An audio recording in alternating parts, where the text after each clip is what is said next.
Shabbat Shalom, and welcome to Storytime with Rabbi Fort. That's me. I'm Rabbi Fort, and here's a story. So I hope you're nice and comfy. I'm very comfy on the little mini couch in my office because it's nice to have a little mini couch in your office. Now, I highly recommend if you ever have the opportunity and you have an office, you put a little couch in there, so it's kind of nice. And we have a nice book to read, and we have some challah and some grape juice. I didn't forget it. There you go. And we are reading a book today that is called Rachel's Seder, because there is a holiday coming up next week, and it is the holiday of Passover, Pesach. It is coming up next week, so I hope you're already going to your parents and saying, I need to eat all the cookies in the house. I'm sorry, the rabbi said I have to eat all the cookies, I have to eat all the cake, all the all the cereal, all the chametz, because you can't have any chametz in your house and you can't eat it on Pesach. So what are you gonna do with it? You gotta eat it. So tell your parents you have to eat cake, you have to eat cookies, you have to eat cupcakes, you have to eat pretzels, you have to. And then if they get mad at you, just say the rabbi said I had to do it. Blame the rabbi. Gotta get rid of all that chametz. No more chametz, because after next week it's gonna be all matzah all the time. Anyway, that's why we're reading a book about Pesach called Rachel's Seder. And that's her. So we're going to read a book. We are going to bless the little girls and little boys. And we're actually going to have some chametz, but I got to start eating it up. So that's why we got to do it now. And we'll say our blessing over the wine as well. So let's do this story time. Without any further ado, Rachel's Seder. I just got this book. I'm very excited. It's got pretty nice pictures too. Rachel had a secret. On Friday nights, she followed her parents down to the wine cellar under their house. There, her mother would light Shabbat candles, her father would say the prayer over the wine. That secret room was the only place the Rivera family could celebrate Shabbat. They only could do Shabbat in their basement, essentially. Interesting. I wonder why. This book takes place a long time ago. Not now, a long time ago. In Spain, where Rachel lived, Jews were forbidden from practicing their religion. They couldn't be Jewish or do Jewish stuff. The king and queen punished those who were caught observing Jewish customs or celebrating Jewish holidays. So if you did any Jewish stuff, you would get in a lot of trouble. But Rachel's parents told her about the holiday of Passover, a celebration of freedom they could speak of only in whispers. Rachel had dreamed of a Passover Seder. One Friday night, Rachel asked her parents, could we have a Seder for Passover this year? Mama sighed, we can't. If the king's spies found out what we were doing, she couldn't bring herself to say more. But Papa looked thoughtful. Mama was kind of worried, right? Because the king and queen, they had spies. People who would look at other people's lives, look in their windows, and then tell on them, say, hey, those people are being Jewish, and they could get in trouble. So Mama was worried that they could get in a lot of trouble. Papa started thinking, Rachel's papa was known as the best fisherman in their town. He had one small fishing boat. He used only one fishing line. But even when other fishermen came back empty-handed, Rachel's papa always came back with fish. How is it you catch so many fish even when others do not, Papa? Rachel asked. To catch a fish, said Papa, you must be smarter than a fish. Smarter than a fish. And to be smarter than a fish, he went on, you must think like a fish, clever fish, hide in places where fishermen never expect them to be. It's the clever fish that do not get caught. They hide where you never expect them to be. That's good advice. The night before Passover began, Papa asked Mama to bake flat matzah, so not bread, and mix some dried fruit with nuts and spices. What's the fruit and nuts and spices? Charoset. He asked Rachel to collect a basket, wine goblet, and a tablecloth. We also need an egg, he said, and one of those bones we saved from last week's dinner, and some parsley, and bitter salad greens from the herb garden. Why? Asked Rachel. You'll see, said Papa. The next day, before sundown, Rachel and her mama crept down. That means they went very quiet, down to the shore with the basket and made sure no one was watching. There they are. Papa was waiting in his boat. Raquel and her mama climbed in, and Papa lowered the sail. The sail is this part. It helps catch the wind so the boat can move. But it's also very, very long, big, and it blocks a lot of stuff you might not want people to see. He headed toward the islands beyond the bay. A lot of sailing. Where are we going, Papa? Raquel asked in a whisper. We're going to have a seder, he said.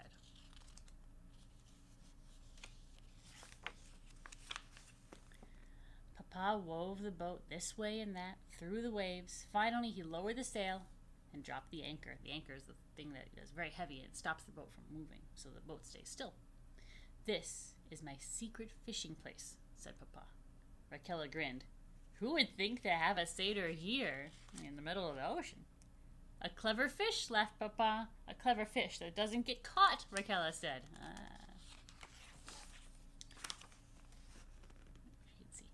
Papa set a large crate in the middle of the boat, kind of like a table. He took a tablecloth from the basket and draped it over the crate. This will be our seder table, he said. Then Mama set out the matzah, the egg, the parsley, the bone, the fruit mixture, the charoset, the bitter greens, the maror, and the wine. He drew a small bowl of salt water right from the sea. Well, there's your salt water. It'll be very salty. Raquel listened eagerly as Papa told a story. On Passover, he said, we remember how the Jewish people lived in Egypt a long time ago. They were ruled by wicked Pharaoh. He made the Jewish people work as his slaves. Papa picked up the parsley and dipped it into the water. Now we take a bite of this, he said, and he said the blessing. It tastes so salty, Raquel said. Yes, said Papa, as salty as the tears cried by our ancestors in Egypt. On Passover, we remember how precious freedom is. And we remember how the Jewish people gained their freedom from Pharaoh a very long time ago. Papa read the 4 questions, beginning with, why is this night different from all other nights? Ma nishtana halayla hazeh. Then he continued with the whole Passover story. What do you see? You see Pharaoh, and let's see some. I think there's some plague. What plague is this? You see him? It's bugs, and we've got this one, hail. Oh goodness. The Jewish people had a leader, Papa said, named Moses. He warned Pharaoh that God would be very angry if Pharaoh did not let the people go.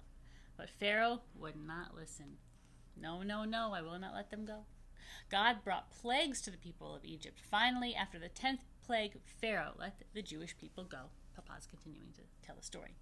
And they left so fast that the bread they made for the journey had no time to rise, said Mama, and that is why we eat matzah. It's true. Raquel looked up at the starry sky. She imagined Moses leading the Jewish people out of Egypt to freedom.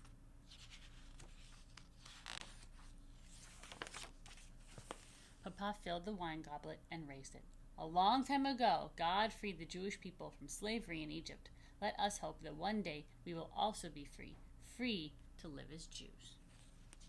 Papa turned the boat around, and they sailed for home. An old fisherman spotted their boat as it came toward shore. He was confused. He wondered why Raquel's father had taken his family out to fish in the middle of the night. This must have been a special night for you, he called to them. Indeed it was, Papa said back. Raquel looked at her Papa and said softly, it was a night different from all other nights.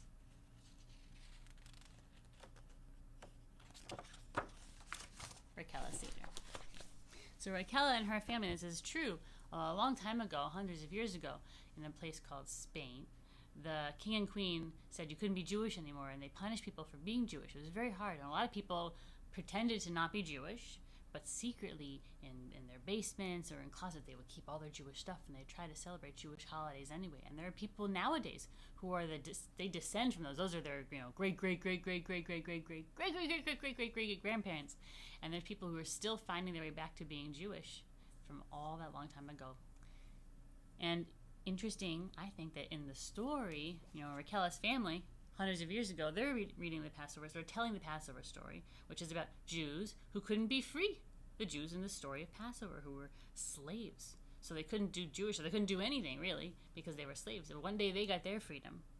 And eventually, the Jews in Spain and those areas they got their freedom to be Jewish eventually, and it's still true today. There's some places that it's very hard to be Jewish, but we thank God that we have freedom, and we also pray that every Jew has the freedom to be Jewish. And I know people have the freedom to be their religion because everyone should be able to do whatever they want for their religion. Rakela Seder.